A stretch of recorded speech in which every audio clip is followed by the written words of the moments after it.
All right, so here's one of these electrical. Okay, so here's the CYA part of today. I am not a licensed electrician. All right, I have the knowledge to wire a house and pass inspections. I've done it. Right, but as a flipper or a renovator, whatever you want to call yourself, you have to understand that the town's not going to let you do the work. All right, when you're reading, that's a Connecticut law, I believe, because each town we've been in so far, Norwalk, Branford, Guilford, they require you to have licensed tradesmen, plumbers, electrical, HVAC to do all the work. If you were to live in the house, you can do the work. And you still get the permits, and you still pass inspections, they're fine, but they figure if you're going to live in it, you're going to do good work. But if you're not going to live in it, you might cut corners, I guess, so that's the reasoning. So if you were going to do it to make money and resell like we do, then you have to hire licensed tradesmen. So, that being said, I'm not a licensed electrician. I'm not supposed to be doing work on the house, all right? But once in a while, Robert and I will help the electrician, or if we have to put in one plug to pass inspection, okay, we will do it, and it'll pass, because we have that knowledge. I've done a lot of learning over the years. And so our goal here today is not to teach you how to install electric. Our goal is to make you feel like you recognize things, you don't feel ignorant when you start talking to an electrician. All right, and so what we have here is the basic tools you're going to see, or the basic products you're going to see your electrician work with.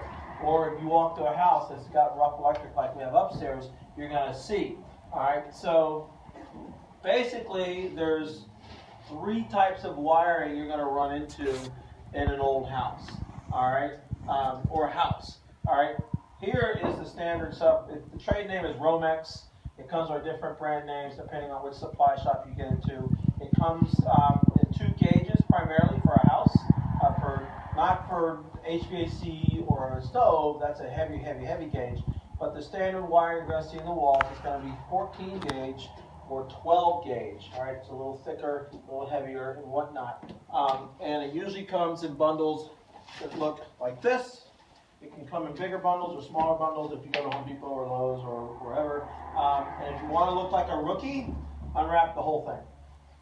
If you want to look like a pro, you unwrap the top and you unloop, you bring it out from the middle. So it doesn't become this mess everywhere on your job site or your house. So but this is called 14.2.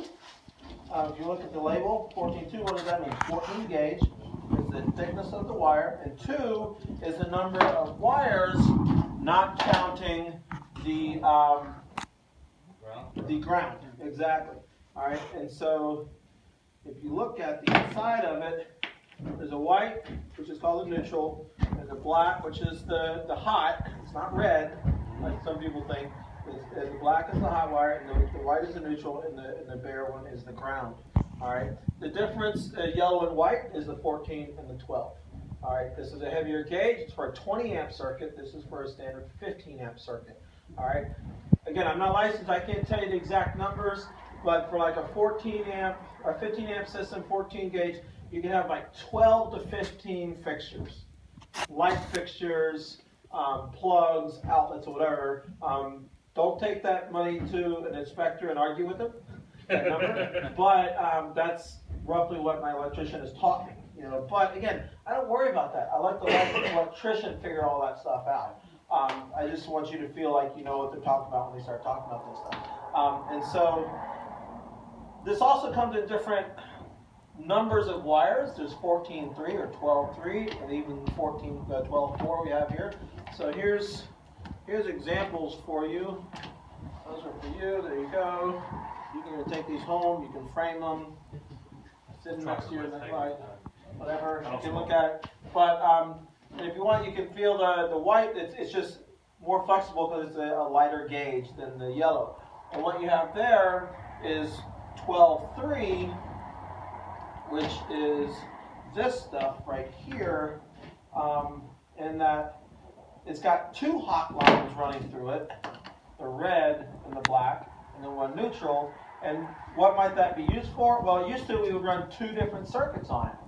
All right, so you want to save some time and energy and money is you run 1 wire from the panel in the basement to the other part of the house, then you can run 2 different branch circuits off of it. But we've also learned now in this house that we had to upgrade that to 14.4 because the code is now requiring 2 neutrals to go with the 2 hots because there's a way to get shocked. Even if you have 1 breaker off, and the other, it's beyond my knowledge for why. We just know you have to.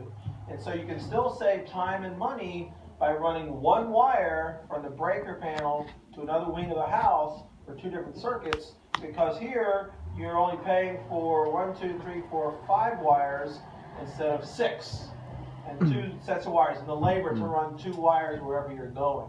And so that's just one of the tricks that our electrician uses. But this is the stuff you're going to see these days primarily. Quick question. So is 3 going to become obsolete now that all the codes are pretty much saying? I don't know. I couldn't tell you. And that's the thing. 3-way switches, like 2. The 3 is also used for 3-way switches, so that does answer that question. Yeah, it won't. And that just depends on the circuit again, because a lighting circuit that's a 3-way circuit or switches will usually use the 14 gauge instead of the 12 gauge. But again, it depends on the lighting. You know, now we're getting into stuff that licensed electricians can figure out. I don't worry too much about because they're going to do that stuff. But this is what you're going to see being used in all your residential construction pretty much. Once in a while, you'll see what's called BX cable.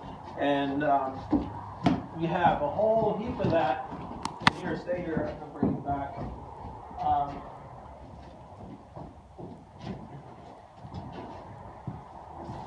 Whoever has the extra, move the car when they leave. Extra mic. Yeah, okay. So I'm blocking you in. Oh. I call this the Matrix stuff because it reminds me of those stupid creatures in the Matrix movies. Because it looks like their legs and whatever. But in old houses, you're gonna run into this stuff. I don't know why it's called BX, but the way it works is you have the hot, you have the neutral, and the sheathing is the ground. Which is why when you have BX wiring, you're going to see metal boxes everywhere. Because the metal of the box connects to the metal of the sheathing, and when the outlet is connected to the box, then it's everything grounded. That's how that works.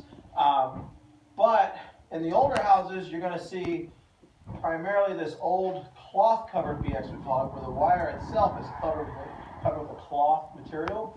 And that's the old stuff you gotta get rid of, because it's a fire hazard. Over time, the rubber insulation breaks, especially if you're changing out light fixtures, over the last 50 years.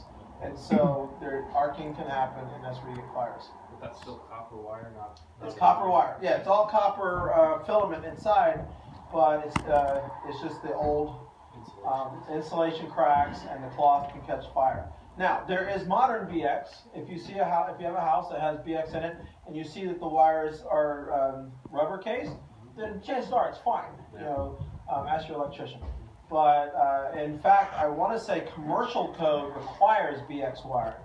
I don't know why. Doesn't matter why at this point. But BX is still commonly used everywhere, but primarily not in residential construction.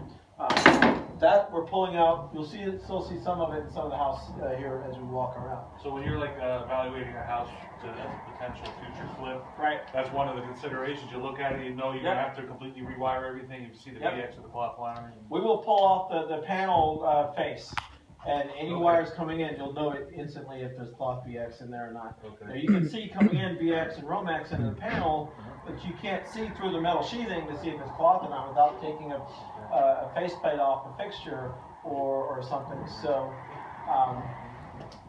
anyway, so that's what you're going to see wiring wise. When you guys were demoing the place, especially opening walls, did you see live? Because sometimes people that have cut corners and they set live wires just sitting there. We've seen it all at this point. Yes, and you'll find if you start demoing old houses, you're going to see do-it-yourself stuff and stupid stuff. One house I bought, we went up in the attic, and lying on the floor were bare wires just wire nutted together, old cloth BX. I don't know why the house was still standing. It should have burned down years ago. You just don't know. And our habit is when we come in an old house, the day after closing, I will go to the panel just because I have the comfort and the knowledge. You can hire an electrician to do it in an hour and a half. is I take the panel off and I take every breaker out and I make the entire house dead. And then we will wire in 1 or 2 outlets. In fact, this whole system right here plugs in this. This is for a 12-3 because it's 2 circuits into that, and it's directly wired into the panel. And so it gets rid of the fire hazards. It gets rid of any chance of throwing a hammer into a wall for demo and sparks and whatever and shocking people. So that's just a standard thing we do for an old demo house. So yeah. The last type of wiring you might run into, I'm surprised we didn't see any in this house. We do see evidence of it here and there, is old knob and tube wiring. And it's called that because whenever it turned a corner, there's a porcelain knob clamp that it would run through, and they would put sheathing around it there, but half the time the wire was bare. And then whenever it went through a stud, they had a little ceramic tube. That's the name, knob and tube. I still have some of those from one house. I would keep them as souvenirs. But in the first house we ever did with our company, it was still being used. It was still live. But I want to say in Connecticut, my electrician said that if they find it, they automatically have to replace it. Even if it's not on the scope of work with the job, it's a requirement because it's such a fire hazard. It's such old stuff. What about aluminum wire? Can you tell by looking at it, or a certain time range, a house? I've never run into aluminum wire. The only aluminum wire we have, and I'll show it to you later in here, is the mast, the main cable that's going to go from our power panel to the meter box and up the mast to then you service. It's big, heavy gauge stuff. It's just more affordable. But we've never had aluminum wire run into a house. And I don't know if I've ever heard of that. Possible, I guess, but I'm not familiar with it. So anyway, so that's what you're going to run into wire-wise, connector-wise, or conductor, not connectors. These are connectors. All right. So here's your quiz for the day. Here's 2 different outlets. What's the difference? Not being off the right. Yep. See that little line right there, that little notch? That's 20 amp outlet versus a 15. All right, and again, your licensed electrician is going to let you know what this stuff is, but if you're inspecting the house and you're wondering what the circuit sizes are, if you see that, it's going to be a 20 amp circuit. Or they didn't know what they were doing and they put this on a 15 amp circuit. But if you have a 20 amp lines and 15 amp outlets and you run hair dryers through it, you might melt it. You want to try to keep the like receptacles with the like wire system. The difference, Bungle. What's the difference here? It's the same, it's just a style. This is called Decora style, and this is just an old standard style. Actually, brand new, I bought this one. I didn't know if I had any. Alright, switches. See the difference? One's fat, one's skinny. This is called a single pole, this is called a three-way. Alright, meaning that, let's say you have a long hallway with a switch at each end, it takes an extra wire, which is why they would use the 12-3 or the 14-3, so there's an extra line running, and that's where electricians are great. It takes me 3 hours to figure out a three-way circuit, and that's with me with my books and looking online and whatever, because there's like 12 different ways to wire a three-way circuit, depending on where the power's coming in, where the lights are, where the switches are. But this is just a single pole where one wire connects and it just interrupts the flow of the power. Is it the hot or the neutral that switches? Usually the hot, but I don't think it matters. Because if it's power coming in, goes through the light and goes out. If you're stopping it, you're going to more. It stops the flow. But we're almost there. Okay. 3 ways. There's an extra connector for that extra line that 3 ways require. But never assume one works with the other. And if you're ever taking one apart because you're curious, and it's this big fat one, mark what went where if you take it apart so you know where to put it back, because if you put it back wrong, it's not going to work. Alright, they are 3 ways of mystery. 3-way switches are a mystery. So anyway, last but not least, these are what's called a GFI, ground fault interrupter. They're required around sinks and within 3 or 4 feet of a water source, where water can splash and possibly shock you. Bathrooms, kitchens, basements, outside, that's where their standard requirements are. And what happens if it senses that there's this any kind of disruption of the flow to a little, it'll break a circuit right here. in the outlet, so it protects you if you're taking a shower and you're drying your hair like you're not supposed to with the hair dryer and you get shocked, this will protect you. All right, there's also GFI Breakers, where this breaker is actually at the panel. And supposedly that's legal too, but inspectors like to see this at the kitchen sink or at the bathroom sink or whatever in place, even if you have the GFI breakers on. Are GFI breakers required for anything at the panel? Not that I'm required, I don't know, but that's a licensed electrician question. If you're trying to save money, they're both expensive. Yeah. All right, GFIs are like 13 to 20 something bucks a piece, depending on 15 amp, 20 amp. These are literally $1 or $3, depending on the quality you buy. So you can see the difference. And so there you go. Boxes, there's old work versus new work. New work is when everything's wide open and the box is literally nailed into the 2x4 and it's very solid. All right, but if you're doing, if you have a wall, like a drywall, and you cut a hole and you have a wire coming out of it, you can get what's called new did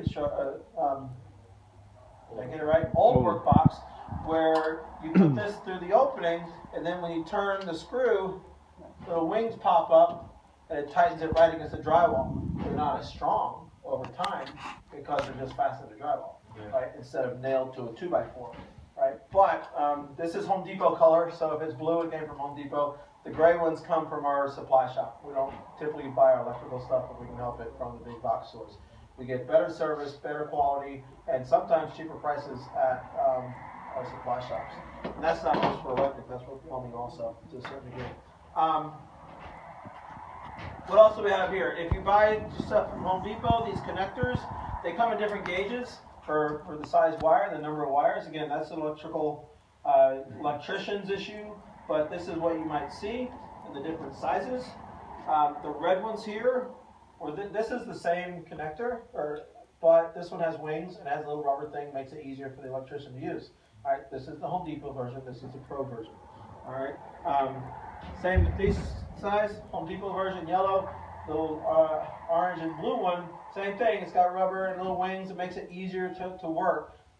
This is one of those little tiny things we will splurge on to keep our electrician happy. You know, he loves these. He will use these. He doesn't like them, right?